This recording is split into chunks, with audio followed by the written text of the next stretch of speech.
Ces acteurs soucieux des questions de préservation de la biodiversité,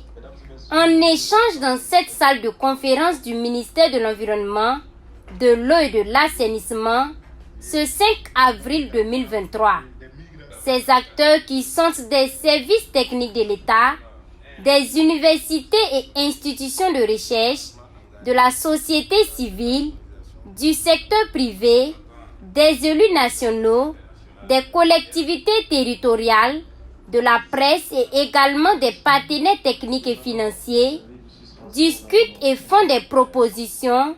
en vue d'arriver à mettre en place un comité national de suivi de la biodiversité doté d'indicateurs de mesure et d'un plan de travail de suivi des bioindicateurs. Il est apparu nécessaire pour nous de trouver un mécanisme qui nous permette de mieux investir et de mieux protéger cette biodiversité. Et parmi ces actions, évidemment, on a besoin d'acteurs clés qui peuvent nous conseiller, orienter et faire des choix dans le cadre donc des politiques. Et donc ce comité qui sera mis en place aujourd'hui va définir un certain nombre d'indicateurs clés qui nous permettent dans leur suivi de mesurer l'impact de cette biodiversité et voir comment, à travers donc les politiques, les stratégies, comment améliorer justement la prise en compte de ces indicateurs et de la biodiversité de façon globale. Depuis son adoption au Burkina, la Grande Muraille Verte a pu engranger de nombreux acquis dans la mise en œuvre de ces différentes activités. Cependant, force est de constater qu'il reste encore des défis à relever en termes d'harmonisation des interventions des différents acteurs d'une part et d'autre part, la prise en compte de la dimension biodiversité dans les différents programmes et projets de la Grande Muraille Verte,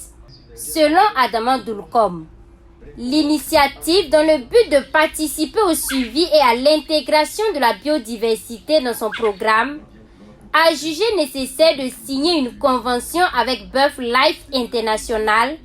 représentée au Burkina par Naturama. D'où l'importance de cet atelier qui a permis d'identifier les organisations et institutions qui interviennent dans le suivi de la biodiversité. Nous nous inscrivons à Naturama en tant que représentant de BirdLife International au Burkina. Nous nous inscrivons dans cette dynamique-là en prenant à cette étape-là langue avec tous ceux qui sont chargés de la biodiversité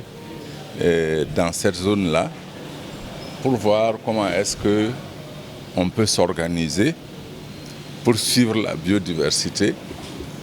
et aussi s'organiser pour lever les ressources nécessaires afin que chacun puisse exécuter sa partition pour que à l'avenir on puisse constater que la situation a été améliorée. Au cours de cet atelier, les participants ont identifié les organisations et institutions impliquées